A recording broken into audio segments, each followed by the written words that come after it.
వేసవి సెలవుల్లో చిన్నారులతో పాటు పెద్దలను కనువిందు చేసేలా కుకట్పల్లిలో మెరైన్ ఎక్స్పో కొలువు తీరింది. బుధవారం ఈ ఎక్స్పోను అట్టహాసంగా ప్రారంభిస్తామని నిర్వాహకులు రాజశేఖర రెడ్డి తెలిపారు. మంగళవారం ఏర్పాటు చేసిన విలేకరుల సమావేశంలో ఎక్స్పో వివరాలను ఆయన వెల్లడించారు. సుమారు 8 ఎకరాల పరిధిలో అద్భుతమైన హాంగులతో ఏర్పాటు చేశామని చెప్పారు.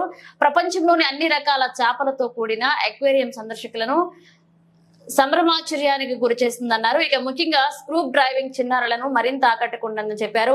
నిత్యం పని ఒత్తిడితో సతమతమయ్యే మహానగర ప్రజలకు అద్భుతమైన కాలక్షేపం లభిస్తుందన్నారు. ఎక్స్పోలో భాగంగా వివిధ రాష్ట్రాలకు చెందిన చేనేత కళాకారులు రూపొందించిన వస్త్రాలు, చేతి వృత్తిదారులు తయారు చేసిన ఆభరణాలు, వస్తువులను అందుబాటులో ఉంచుతున్నట్లుగా తెలిపారు.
ప్రతిరోజు మధ్యాహ్నం అంటే 11 గంటల నుంచి ఉదయం 11 గంటల నుంచి రాత్రి 10 గంటల వరకు ఉంటుంది. ఎంతమంది సందర్శకులు వచ్చినా వారికి ఎటువంటి అసౌకర్యం కలగకుండా వారికి కావాల్సినటువంటి ఏర్పాట్లన్నీ కూడా ఈ ప్రదర్శనలో చేయడం జరిగింది. ఇది యాక్చువల్లీ ఈ 5-6 రోజులు డిలే అయింది. యాక్చువల్లీ అది 17th ఓపెన్ అవ్వాల్సింది. కొన్ని కారణాల వల్ల ఈ వర్క్ డిలే అవ్వడం వల్ల దీన్ని లేట్ చేయడం జరిగింది.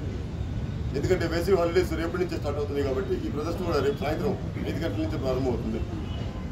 ప్రతి ఒక్కరు కూడా మీ ద్వారా తెలియపరుచుకునేది అంటే ప్రతి ఒక్కరు వచ్చి మీ వేసవి హాలిడేస్ని ఈ ఎగ్జిబిషన్లో చక్కగా ఎంజాయ్ చేస్తారని మీ ద్వారా మేము తెలియపరుచుకుంటున్నాము.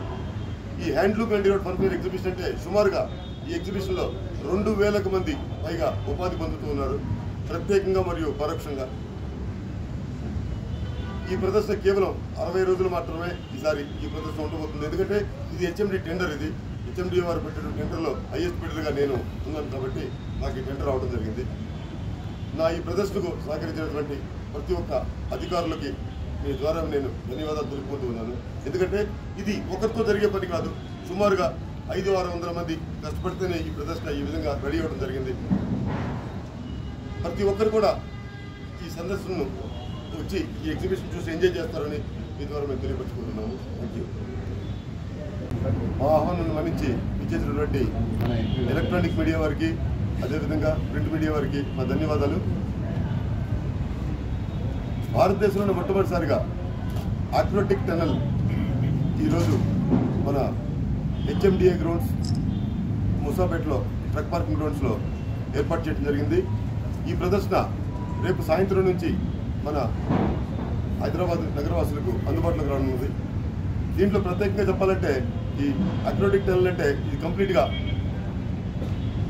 పూర్తిగా కూడా అక్రోటిక్ గ్లాస్ తోటి ఏర్పాటు చేసినటువంటి టనల్ ఇది పూర్తిగా. దీంట్లో ప్రప్రదంగా చెప్పాలంటే భారతదేశంలో మొట్టమొదటిసారిగా ఎక్కడో సముద్ర జలాల్లో స్కూబా డైవ్ చేస్తూ ఉంటే మనం చూస్తూ ఉంటాము, మన టీవీలో గట్రా ప్రోగ్రామ్స్ చూస్తూ ఉంటాము. సేమ్ యాజ్ ఇట్ ఈస్గా ఎలా అయితే ఉంటుందో సముద్రంలో స్కూబా డైవింగ్ ఏ విధంగా ఉంటుందో అదేవిధంగా ఇక్కడ ట్యాంక్స్ ద్వారా స్కూబా డ్రైవర్స్ మన చిన్నారి పిల్లలందరికీ కూడా కనువిందు చేస్తారు కోసం ఇక్కడ ఏర్పాటు చేశాము. అదేవిధంగా ఇంకొక 10 రోజుల తర్వాత ఇక్కడ జలకన్నీలు కూడా రాబోతూ ఉన్నాయి. ఇంకో 10 days టైం పడుతుందండి. ఈ ప్రదర్శనలో సుమారుగా 600 రకాల చేపల్ని ఈ ప్రదర్శనలో ఉంచాము. ఇదే విధంగా ఈ ఎగ్జిబిషన్లో సుమారుగా ఒక 600కు పైగా స్టాల్స్ కూడా మనకు ఏర్పాటు చేయడం జరిగింది. దాదాపుగా 23 రాష్ట్రాలకు సంబంధించినటువంటి హ్యాండ్లూమ్స్, హ్యాండీక్రాఫ్ట్స్, హౌస్ హోల్డ్ సంబంధించినటువంటి ఐటమ్స్ కూడా ఇక్కడ ఈ ప్రదర్శనలో ప్రప్రదంగా పెట్టడం జరిగింది. దీంతోపాటు లేటెస్ట్ అమ్యూజ్మెంట్ రైడ్స్ అయితే ఉన్నాయో సుమారుగా 23కు పైగా లేటెస్ట్ అమ్యూజ్మెంట్ రైడ్స్ కూడా ఈ ప్రదర్శనలో మనం పెట్టడం జరిగింది. దీంతోపాటు ఈ ఎగ్జిబిషన్ ముఖద్వారంగా ఒక పిరానా ఫిష్ని మనం సుమారుగా ఒక 25 అడుగుల వెడల్పు, 80 అడుగుల పొడుగున ఈ ఫిష్ని ఇక్కడ మనం ఏర్పాటు చేశాము. ఇది ఎగ్జిబిషన్ ముఖద్వారంగా ఉండబోతుంది. ఈ ప్రదర్శనలో ఇచ్చేసిన సందర్శకులకి మీ ద్వారా మేము తెలియపరుచుకునే విన్నపం ఏంటంటే దీనికి parking area exhibition back side మాత్రమే ప్రొవైడ్ చేయడం జరిగింది. సుమారుగా 8 ఎకరాల ప్రాంగణాన్ని ఈ పార్కింగ్ కోసం మనం సిద్ధం చేశాము. దీనికి సందర్శకులు వచ్చే మార్గం మన కుక్కట్పల్లి ట్రాఫిక్ పోలీస్ స్టేషన్ ముందు నుంచి ఎంట్రీ ఉంటుంది. అదేవిధంగా బయటికి వాహనాలు పోయేటప్పుడు మన బ్యాక్ సైడ్ ఉన్నటువంటి ఒక స్కూల్ ఉంది, అక్కడ స్కూల్ మార్గం ద్వారా బయటికి వెళ్ళే విధంగా ఏర్పాటు చేయడం జరిగింది.